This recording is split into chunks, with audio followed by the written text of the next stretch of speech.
Good morning. It is actually Sunday morning for me, and whenever you're seeing this video, it might be Monday or Tuesday here in August. And doing this now, we've started doing more video to get updates out to people. And one thing we've always done, or I've worked personally in my business with, is investment property. And we usually try to keep people informed of what's going on in Athens. We have some people that invest in property that live here. Others may be as far away as California, in some cases even overseas. So it's really good for us to give you information and update you.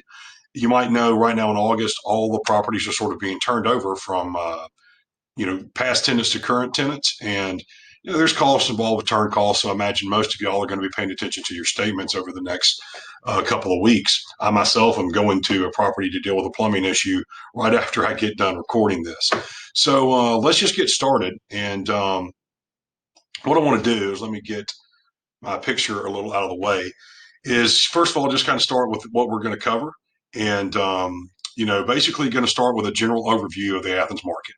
I give you an idea of what's been happening, discuss the occupancy levels and the rental rates, the growth seen in rents, which is a big story for most of you to pay attention to, value gains in our current cap rates in the Athens market. And then we'll look at some site specific property values. I've chosen a few that I know a lot of people that will initially get this might be an owner or and if not, you can reach out to me directly and I can update you from there. Then we'll take a little bit of speculation into 2022 based on what we're seeing with some new beds coming to market and the overall state of the market. And I'm going to see if I can move my head up again. Might be a little better area. All right. So, starting with a general overview and market conditions. So, good news for most of you is rental rates way up overall this year, is the very first thing. The occupancy in student rentals is still high. Several property managers, including most that we work with, or even our property management side, 100% leased. Tax and inflation is keeping inventory very low. We've had some people sell property and there's been gains, but what we're also seeing is someone having a little fear of not understanding what's going on with taxes, or worried about a 1031 exchange, or just wanting to hold on to a hard asset because of inflation. Now, the low interest rates and the 1031, which is 1031, if you didn't know, it's where you can take a sale and then buy another property and defer those taxes. So people do that a lot. I myself have done some this year with some smaller rental properties. And the market is still mostly favoring the sellers. That's been the case, and it's just because of low inventory and low interest rates. But there are more beds coming to market. The good news is the ones that are delivering this month. Landmark Properties has a large project down way out on South Millage, and it's done very well. It's completely full, and most managers are 100% full, and our rental market remains stable and strong. So those are all good indicators that we want to look at. The other thing I want to show you is the rental rate gains over the last several years. And this has been a big story. So I'm just using 4-bedroom cottages or houses as an example, and kind of the middle, not going to be the top of the rental market, not the lowest. But, if you've owned one of these houses that had 4 bedrooms, 3 bedrooms, these rates are going to apply to you. If you look in 2018, when we were selling these investment properties, rates would have been around 2,000 per month, or for a 4 bedroom, 500 per month. Over the last 4 years, we've seen them grow to almost 2,600 a month in some cases, meaning the average rent is now over 600. And that represents about a 23, 24% growth in rental rates over the last 4 years, starting this August. So that has been extremely great to see. Now, while it might not seem impactful in 1 year, when you add it up over the years, it becomes very meaningful and has a big effect on values. All right, let's take a look here at property gains and current cap rates.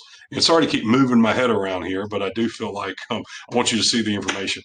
So I got a picture here. I took one of the listings that we did over the Retreat South in the last year, the row of cottages. It looks like a picture from like when it was developed, but it's actually more recent because the trees are so much bigger. But on places like this, if you're an owner in a property that like this or somewhere similar, 10% or more equity gain over the last year. In some cases, 15%. In some cases, 10%. Our cap rates, hopefully you understand what that is. It's not my favorite tool, but in the most part, you're going to see about 6.25% cap rate, maybe 6.5. We've seen that pretty steady. Once we start to get below 6, so you get around 5.5, 5% cap rate. There are buyers occasionally, but usually that's going to be you start getting much lower, it ceases to be an investment property. It might just be a long-term play. Um, there are some outliers that may get more or less, as I just mentioned, like with those getting a cap rate below 5%, very rare, and the less. Now, a lot of properties are reaching a point that you might own that are 20 years old, and you're talking about roofs and air conditionings and deferred maintenance that might cost you a little bit of value.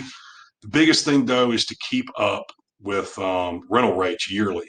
We found some sellers that lost a little bit of money because their property management group was lower on rates than their actually current market, and that's cost a little bit of price differentiation. Um, the lower rates in our market now are at the 400 per bed. The mid rates are actually 600 to 700 per bed.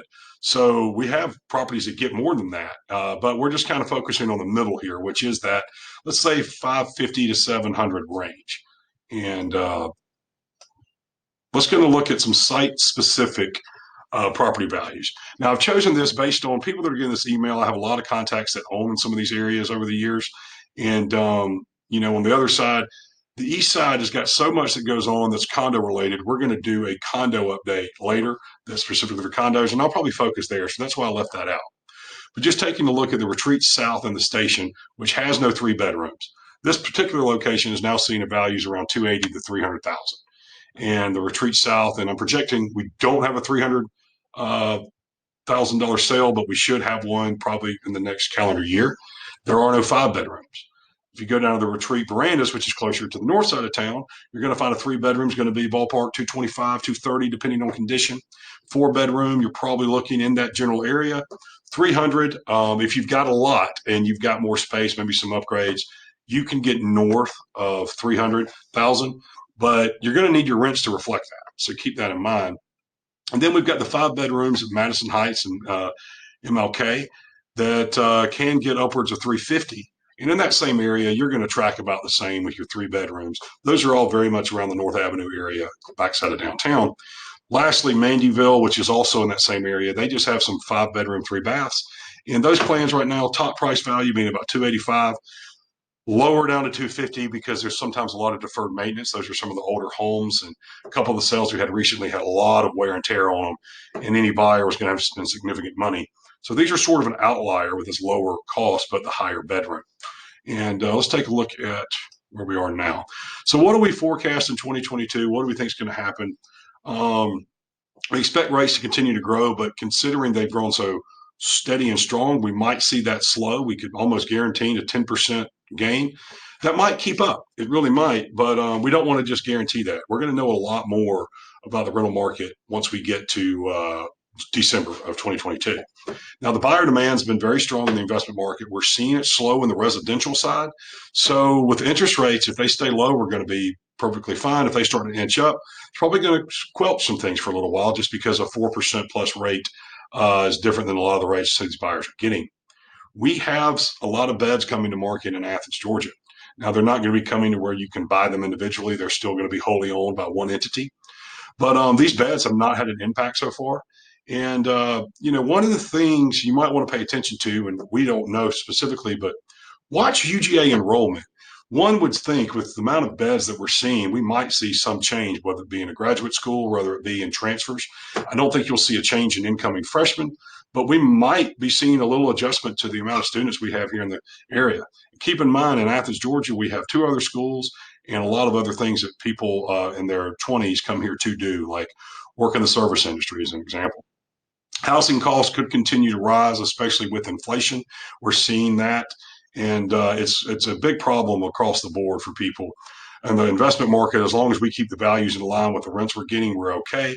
But we're also seeing a lot of people priced out in residential.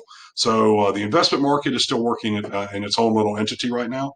And as we head into 2022, what we kind of forecast is, pay attention. Let's see how quickly your leases come in. A lot of your managers are going to start in October and they're going to get it done quickly. If we start to see anything not lease up quickly, it would tell us by January or February. I don't forecast that at all, but I've seen it in years past where we've run into some problems that's been 10 plus years ago. And that's usually a good indicator. So that's sort of our update for right now. Thanks for sticking with me for that long. If you have any questions or you want to discuss your property in person, just feel free to reach out to me. A lot of times we might not have covered something that is your property because I kind of stayed in one window. As you can see, it's been almost 10 minutes. And if I were to go into other type of properties, it would run a little too long. Now, here's the contact information. Most of you probably have my information. This is my personal website, Athens Real Estate Talk. This is where this video will stay up. You can go back and watch it. My personal email and my cell phone, which I do prefer you call or text because I'm all over the place and oftentimes calling the office phone will not get me. But I hope that you find this helpful. We're also going to be doing one on condos and then residential homes a little later this month, residential in September. Have a great rest of your summer and let us know if you've got questions about any investment properties in or around the Athens, Georgia area.